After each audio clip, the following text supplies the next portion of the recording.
Right now on your news at 7, 3 Richland County teens were shot and killed over the weekend.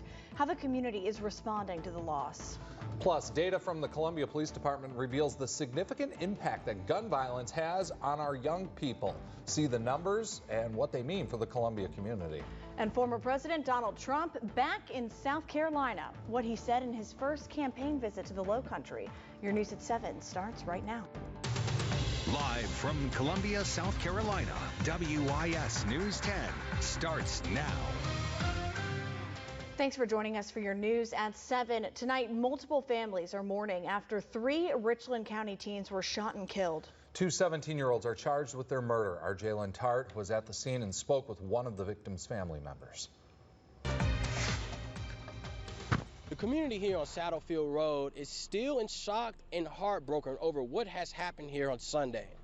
I spoke with a family member of Jacoby Fanning who says that his life should have never been taken away and was a great son to the community. He was well-mannered the whole time. Well-mannered, funny, and respectful were the words that the family of 16-year-old Jacoby Scoop Fanning spoke. Fanning, along with 17-year-old Drayvon Riley and Caleb Wise, were shot and killed on Saddle Trail Road on Sunday afternoon. Linda Maxwell, a close family friend to the Fanning family, hopes for the violence to be resolved in the community. I'm just sad at this moment to see the type of violence that's going on in our state. And is that law enforcement is not putting a lot of stipulation on how we need to come to a conclusion to get all these things resolved. Fanning attended Eau Claire High School as a sophomore along with Drayvon Riley and Caleb Wise, who were juniors. Fanning's brother, 14-year-old Jaquan Fanning, sustained a gunshot wound to the lower body and has been released from the hospital. Maxwell is hopeful for a better solution to having tougher gun laws going forward. It's sad at this point because not only the people that committed the crime, their families are sad also, as well as the lives that have been taken. So it's got to be a way out. It just can't just be stand still. It's how many more deaths it's going to take before they actually change what is really going on and what they need to do about these guns. I spoke with the family and they tell me that funeral arrangements for Jacoby Fanning will be finalized at the end of the week. You'll find out more both online and on air. Reporting in Richland County, Jalen Tart, WIS News 10. And Representative Cambrell Garvin says that he's hosting a meeting at the Crane Creek Gym on Fairfield Road tomorrow at 7 p.m. to hear from the community. Now, these teenagers join a long list of other teens who have been shot in our community. Columbia Police Department data shows at least 16 killed and 131 shot in total. Now, this is Columbia Police data. It does not cover Richland County or the Saddle Trail Road area where that most recent shooting happened. However, it shows the 15 to 19 age group is facing significant violence. Since 2015, 56 teens in that age group have been shot in the northern part of the city. That is the most out of any CPD patrol area. Now, these teens are largely black boys and black men. The vast majority of the shootings have not been fatal, but the number of teens getting shot in the city hit back-to-back highs in 2021 and 2022, with 24 teens shot in Columbia. Columbia is now at 17 teens shot. A gun violence advocate says resources are needed in those communities. Jobs, being able to get money to provide the necessary equipment they need to get food, power, shelter, everything they need to actually survive and not be stressed out and not resort to the streets. So we have to address this. That advocate who you just heard from, Perry Bradley, says he's organizing a vigil on Thursday night at the Lenore Ryan campus at 7 o'clock to help organize a response to this need.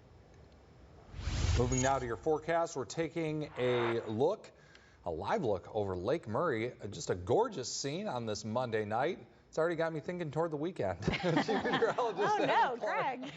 has the details. Adam, beautiful scene out there. I'm already thinking about it too. Greg. Yeah. Yes, exactly. It's Monday. Yep. Let's talk about this weekend. The forecast looks pretty good for this weekend as well. Right now, our temperatures are on the warm side. We're at 83 degrees in Columbia, 82 around Lexington, 79 currently in Newberry. It's 75 in Bishopville and 77 around Manning. We've got mostly clear skies out there currently, but we're going to see some clouds here move in with a backdoor cold front. That means a cold front that comes in from the north and east, and that'll happen later tonight and into tomorrow. So tomorrow, mainly clear skies, or later tonight, clear at 8 and at 10, mostly clear at midnight, and at 2 in the morning, we've got mostly clear conditions and 68 degrees, and our low tonight, 65, just a nice pleasant night.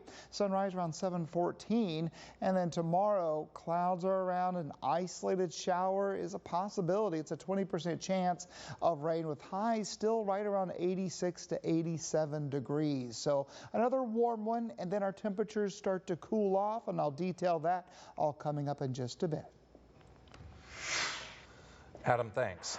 Former President Donald Trump is picking up more major endorsements ahead of South Carolina's first in the South Republican primary. The announcements came during Trump's campaign stop in Summerville today. State House reporter Mary Green was there and has the details. Former President Donald Trump spoke to a sold-out crowd for about 40 minutes Monday afternoon here in Summerville, his first stop in the low country of his 2024 campaign. We're going to win the South Carolina primary by a lot. We're up by about 50 points, but we don't want to take it for granted. A crowd of well over 1,000 supporters packed into the shadeless yard of a Dorchester County boating manufacturer, where temperatures peaked in the upper 80s Monday afternoon. There, the Trump campaign rolled out a slew of new endorsements, including from two statewide office holders, Attorney General Alan Wilson and Secretary of State Mark Hammond. They joined backers including Governor Henry McMaster, Lieutenant Governor Pamela Evette, and Senator Lindsey Graham, whose name evoked boos from the crowd when Trump mentioned him Monday. The new endorsements come as Trump maintains his sizable lead in polls of South Carolina Republicans, though the state's former governor, Nikki Haley, has gained traction in recent weeks. But Trump supporters tell me they're not sweating it, 5 months out from South Carolina's February 24th Republican primary. It's ludicrous to think he's not going to be the candidate, definitely in South Carolina. I just see him being too strong, and he's too far ahead. And Monday's event comes just 2 days before the second Republican presidential debate. Trump is planning to skip it, as he did for the first debate last month. Reporting in Summerville, I'm Mary Green. Richland County Sheriff's Department has arrested an Alvin S. Glenn Detention Center officer. Investigators say 27-year-old Taylor Smokes was giving contraband to detainees inside the jail. She's been charged with misconduct in office, furnishing contraband, drug possession, and drug trafficking. A domestic-related shooting is being investigated by the Richland County Sheriff's Department. Officials say that shooting happened this weekend at a home off of Hardscrabble Road. 3 deputies responded to the call. Officials say that they found a woman with injuries from a man inside the apartment. The man was armed and ran onto the balcony. Shots were fired by both the man and deputies, and while deputies did not hit the man, he shot himself and later died at the hospital. Deputies confirmed that the man's intent was to kill the woman. Sheriff Leon Lott spoke at a press conference about the importance of learning the signs of an abusive relationship. A lot's got to do with education and home, and when a young person sees abuse in the home, and that starts that cycle. I don't know if it's males think they possess a female and that they can control them, and if I can't have you, nobody will. Sheriff Lott goes on to talk about the Sheriff's Department's partnership with Sister Care and also the ongoing deputy training to effectively handle domestic violence calls. Funeral arrangements have been announced for the teenager who was killed after investigators say a drunk driver hit their car in West Columbia.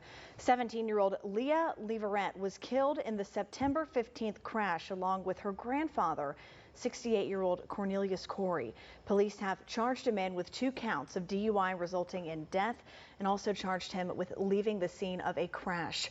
Myers Mortuary posted about the funeral on its website, saying a public viewing will be held tomorrow from 2 to 6 at their location on Alpine Road. The funeral service will be Wednesday at 11 a.m. at Bible Way Church of Atlas Road.